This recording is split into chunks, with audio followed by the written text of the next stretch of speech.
우리 성도님들께서는 혹시 삶에 골칫덩어리 같은 문제가 생겼을 때 가장 먼저 무엇을 하시는 편이실까요?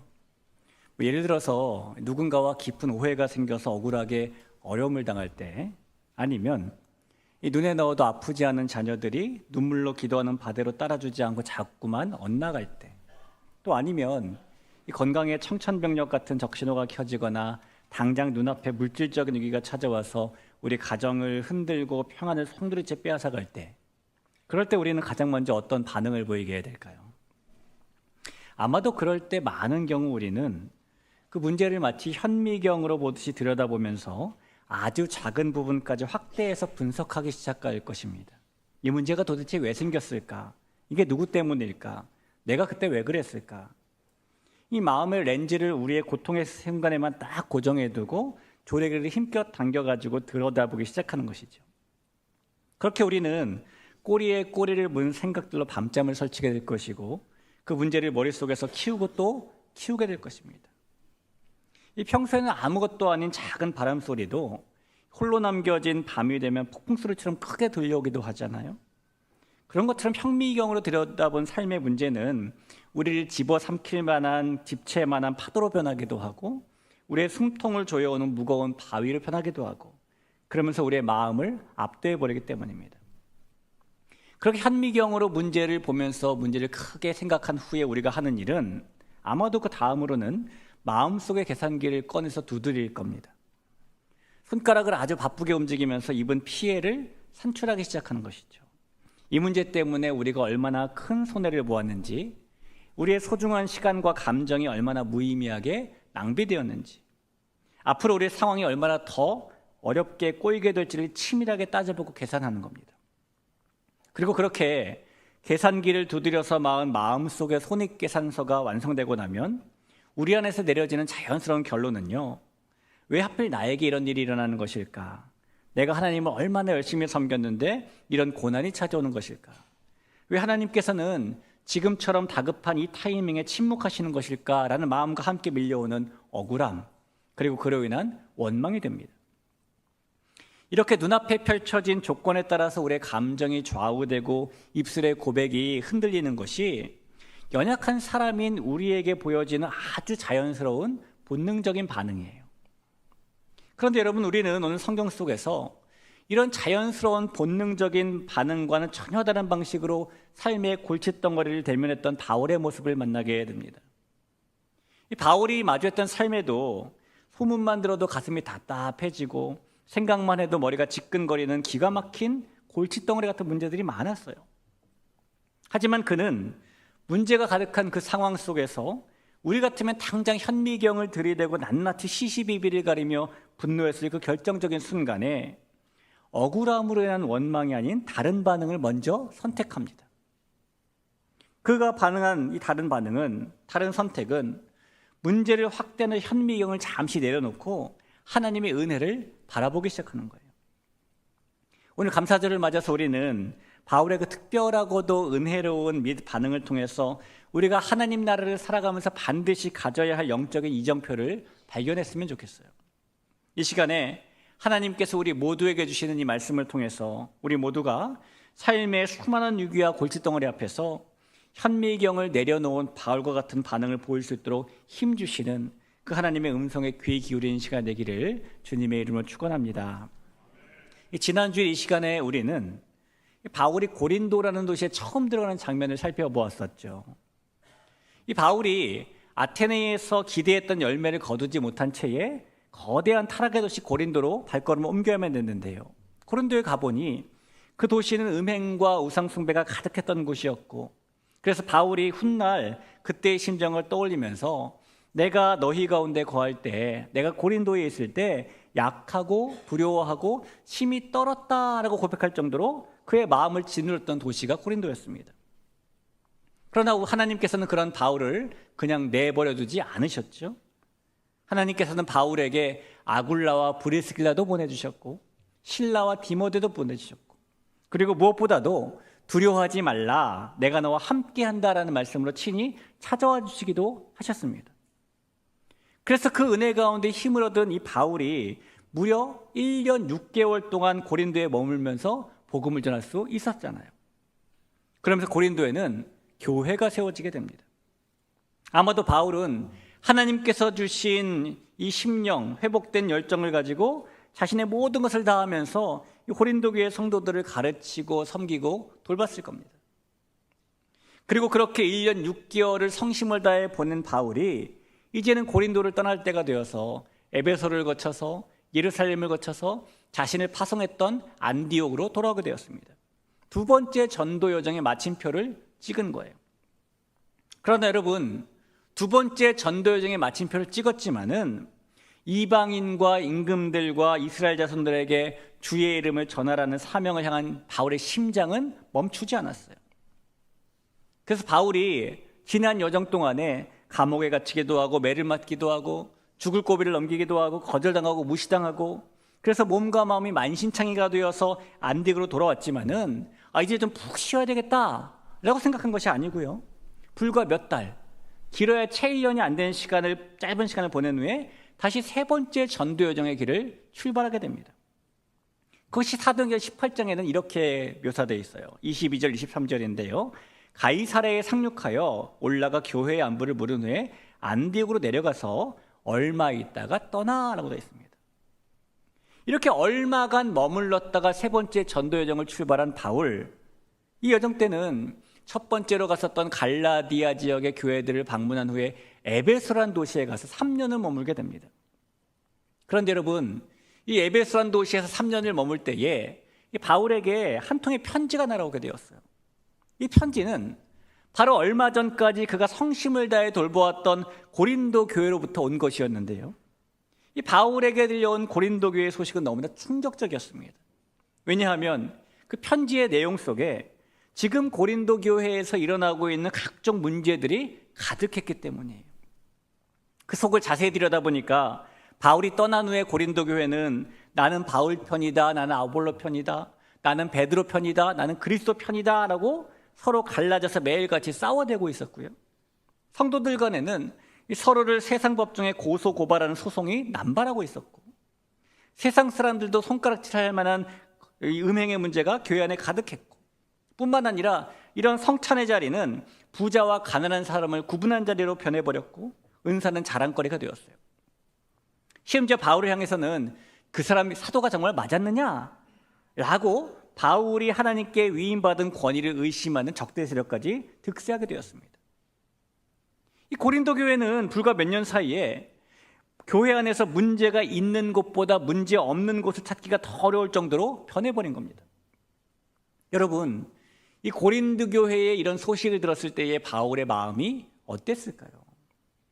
자신이 열심을 쏟아부으면서 눈물로 기도하며 세운 교회였는데 불과 몇 년 사이에 교회가 그렇게까지 무너져 버렸으니 이 소식을 들은 바울의 마음은 애타는 것을 넘어서 시커멓게 타들어갔을 겁니다.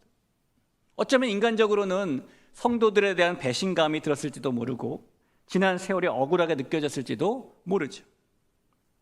그래서 바울이 그런 심정을 담아서 고린도 교회에 답장을 써보내게 되었어요.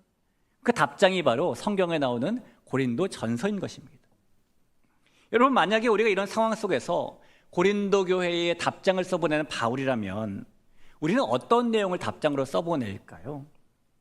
어쩌면 우리는 고린도 교회 안의 문제부터 하나하나 지적하면서 답장을 시작했을지도 모릅니다. 도대체 정신이 있는 거냐 없는 거냐? 그새 하나님의 뜻을 다 잊어버리고 말짱 도루묵이 되어버린 거냐? 내가 너희를 어떻게 가르쳤는데 이렇게 배신하는 거냐? 이렇게 책망했을지도 모릅니다. 그런데 놀랍게도 바울은 고린도 교회에 보낸 답장을 그렇게 시작하지 않아요. 그가 편지를 시작하며 답장을 시작하며 가장 먼저 쓴 말은 감사입니다. 그것이 4절이에요. 그리스도 예수 안에서 너희에게 주신 하나님의 은혜로 말미암아 내가 너희를 위하여 항상 하나님께 감사한다라고 말하죠. 여러분, 이 고린도 교회는 분명히 현미경으로 들여다볼 필요가 없을 정도로 책망할 이유가 많은 교회였습니다. 그러나 바울은 그 문제들에 가장 먼저 현미경을 들이대지 않고 펜을 들어서 감사를 표현하고 있는 거예요. 그것도 마지못해 하는 감사가 아니라 항상 하나님께 감사한다고 말하는 것입니다. 도대체 어떻게 바울은 이 상황 속에서 그런 교회를 보면서 감사한다라고 말할 수 있는 것인가요? 여기에서 우리는 이 성경이 말씀하고 있는 감사가 무엇인지, 감사에 대한 하나님의 뜻을 배우게 돼요. 성도 여러분, 감사가 무엇일까요? 우리는 흔히 우리 눈앞에 누가 봐도 좋은 명확한 조건이 주어지고 우리 마음에 쏙 드는 환경이 갖추어질 때 반응하는 자연스러운 감정을 감사라고 생각합니다. 삶에 아무런 우환이 없고 자녀도 승승장구만 하고 내가 손대는 일마다 다 잘 되고 그때 우리는 감사합니다라고 말하게 되죠. 물론 그럴 때는 분명히 감사한 때가 맞습니다. 하지만 그럴 때 하는 감사가 성경이 말씀하는 감사의 전부는 아니에요. 성경이 말씀하고 있는 감사에는 상황과 조건을 뛰어넘는 감사도 있기 때문입니다. 오늘 바울이 보여주고 있는 감사가 바로 그런 것이죠. 여러분, 만약에 감사라는 것이 조건과 상황에 따라서 주어지는 대로 할 수 있는 것이라면은 이 고린도 교회의 이런 참담한 소식을 들은 바울은 절대로 감사의 고백으로 시작하는 편지를 쓸 수가 없었을 거예요. 우리가 조금 전에 살펴봤던 것처럼 현미경으로 들여다본 고린도 교회는 분파의 문제, 음행의 문제, 고소의 문제, 배신의 문제 등등 감사할 조건이 단 1%도 없는 그야말로 문제만이 가득 쌓여있는 창고와 같은 상태였기 때문이죠. 인간적으로 보면 고린도 교회는 어쩌면 바울의 사역 중에서 가장 뼈아픈 실패작처럼 보일 수도 있었기 때문입니다. 그러니 조건만 따지고 보면 바울의 입장에서는 감사가 아니라 억울해서 피눈물이 나고 배신감에 밤잠을 설쳐가면서 분노의 편지를 써내려가도 모자랄 판이에요. 그런데 그는 이 소식을 듣고도 감사의 이야기를 하고 있다는 것이죠. 어떻게 바울은 그 고린도 교회를 향하여서 내가 감사한다라고 말할 수 있는 것입니까? 바울에게는 이 고린도 교회의 문제가 별로 심각하게 보이지 않았기 때문에 그럴 수 있었을까요? 아니면 이 바울이라는 사람이 엄청 커다란 대문자 T여가지고 혹은 바울이 아무런 감정도 없는 로봇 같은 사람이어서 그럴 수 있었을까요? 아닙니다. 바울도 우리와 똑같은 성정을 가지고 있는 사람이었죠. 그래서 바울도 고린도 교회의 소식을 들었을 때 마음이 찢어지듯이 아팠을 거예요. 하지만 바울이 그럼에도 불구하고 감사로 편지를 시작할 수 있는 이유는 그의 시선이 문제를 현미경으로 들여다보는 데만 갇혀있지 않았기 때문에 가능했던 겁니다. 그가 이 삶의 골칫덩어리를 마주했을 때 본능적으로 들게 되는 원망의 계산기를 과감하게 버렸기 때문에 가능했다는 것이에요. 다시 한번 4절의 말씀을 볼까요? 그리스도 예수 안에서 너희에게 주신 하나님의 은혜로 말미암아 내가 너희를 위하여 항상 하나님께 감사한다라고 말하죠. 여러분, 지금 바울이 무엇 때문에 감사한다라고 말합니까? 고린도 교회 상황 때문에 감사한다고 말하나요? 아니면 그들이 지금 정신을 차리고 눈물로 회개했다는 소식이 들려와서 감사하나요? 아니에요. 고린도 교회의 조건과 상황은 여전히 엉망진창입니다. 그러나 바울이 그럼에도 불구하고 감사할 수 있었던 단 하나의 이유는 바로 그가 고백한 대로 너희에게 주신 하나님의 은혜로 말미암아 때문입니다.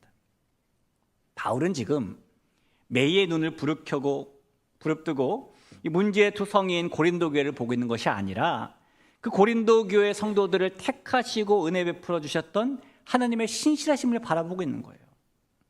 그래서 9절에서 그는 이렇게 고백하죠. 너희를 불러 그의 아들 예수 그리스도 우리 주와 더불어 교제하게 하시는 하나님은 미쁘시도다. 여러분, 1938년에 하버드 대학에서 그랜트 스터디라고 하는 심리학 연구가 시작이 되었습니다.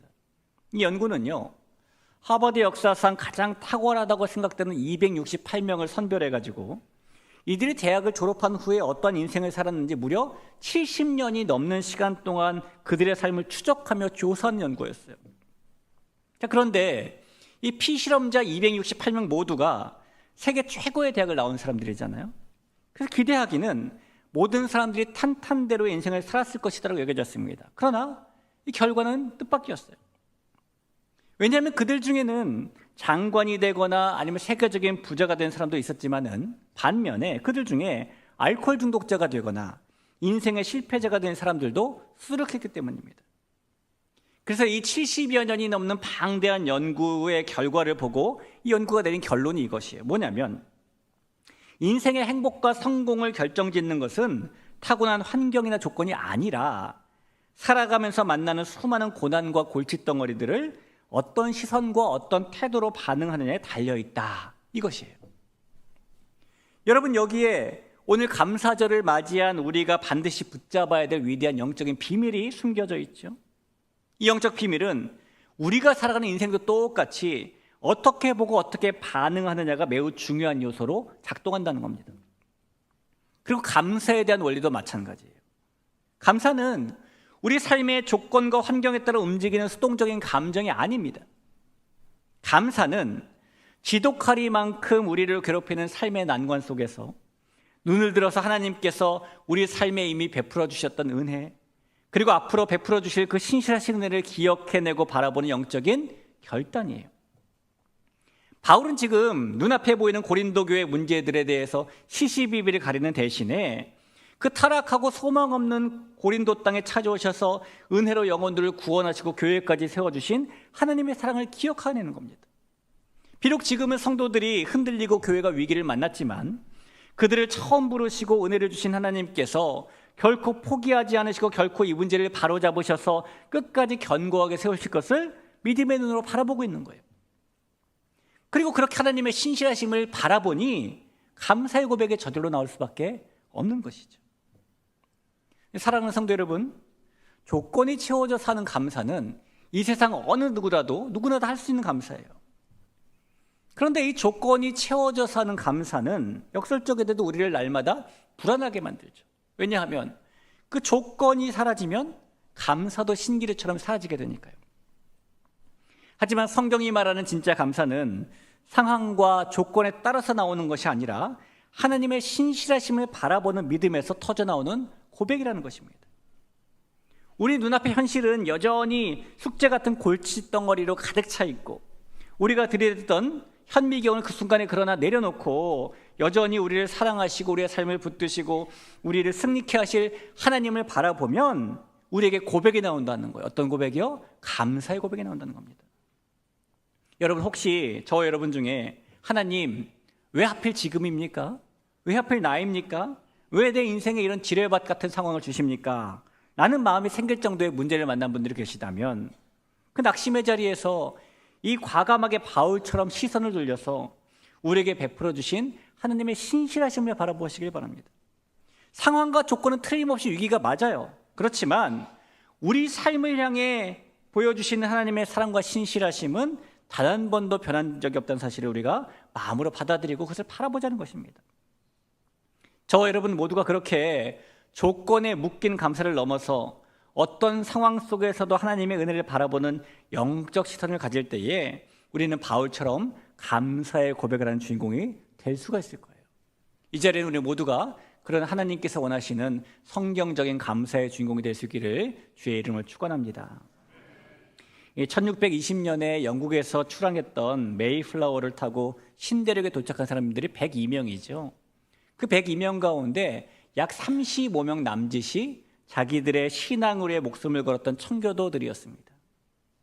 그런데 그 힘들고 힘든 항해 속에서 이 35명 남짓의 청교도들이 남겼던 감사의 고백이 6가지가 있는데 그것이 지금까지 우리의 심금을 울려요. 그들의 감사의 내용은 이랬습니다. 첫째, 그들은 180톤밖에 되지 않는 작고 불편한 배지만 그 배라도 주심을 하나님께 감사했습니다. 둘째, 그들은 평균 이 배의 시속이 3.2km밖에 되지 않아서 답답한 느림보 항해를 하게 됐지만 66일 동안 배가 멈추지 않고 계속 전진할 수 있었음에 감사했어요. 셋째, 그들은 비록 항해 중에 한 사람이 죽었지만은 그 항해하고 있는 배 위에서 새로운 한 아기가 태어났음을 하나님께 감사했습니다. 넷째, 그들은 무서운 폭풍으로 배의 중심축인 큰 돛이 부러졌지만 배가 완전히 파손되지 않았음을 감사했어요. 다섯째, 그들은 항해 중에 한 청년이 파도 속으로 밀려 들어갔지만은 극적으로 구출됨을 하나님께 감사합니다. 마지막 여섯째, 그들은 고통스러운 긴 시간의 항해 속에서도 자신들 가운데 한 사람도 다시 돌아가자라고 원망하는 사람이 없었음에 감사했어요. 여러분, 이 감사의 내용들을 보면은 이 35명 남짓 청교도들의 감사는 환경이 좋아서나 조건이 좋아서 한 것이 아니었습니다. 그들의 감사는 오히려 모든 상황이 엉망진창인 골칫덩어리 현실 한복판이었지만 오직 신실하신 하나님을 바라볼 때 터져나온 위대한 고백이었죠.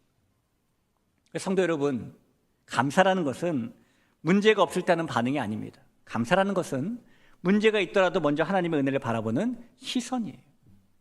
감사는 눈앞의 환경이나 조건에 따라서 롤러코스터를 타듯이 변하는 본능적인 감정이 아니라 사방이 가로막힌 것 같은 순간에도 우리 삶의 밑바닥에 흐르고 있는 하나님의 은혜를 붙잡는 우리의 가장 거룩한 영적인 고백이자 혈단입니다. 사랑하는 성도 여러분, 오늘 이 감사절을 맞아서 우리 삶의 문제를 크게 확대해보던 현미경을 과감하게 내려놓고 우리를 위하시는 하나님의 신실하심을 바라볼 수 있기를 간절히 바랍니다. 우리가 상황에 묶인 감사에서 벗어나서 조건이 없음에도 여전히 신실하신 하나님을 바라보며 감사할 때에 그때에 우리를 집어삼키려던 파도는 잠잠해질 것이고 우리를 짓누르던 무거운 바위는 하나님을 찬양하는 영광의 디딤돌이 될 것이에요. 오늘 예배하는 우리 모두가 이 고린도전서라는 답장을 써보낸 바울처럼 어떤 형편 속에서도 내가 항상 하나님께 감사노라 라고 고백할 수 있는 진짜 감사의 능력을 회복할 수 있기를 주님의 이름으로 간절히 축원합니다.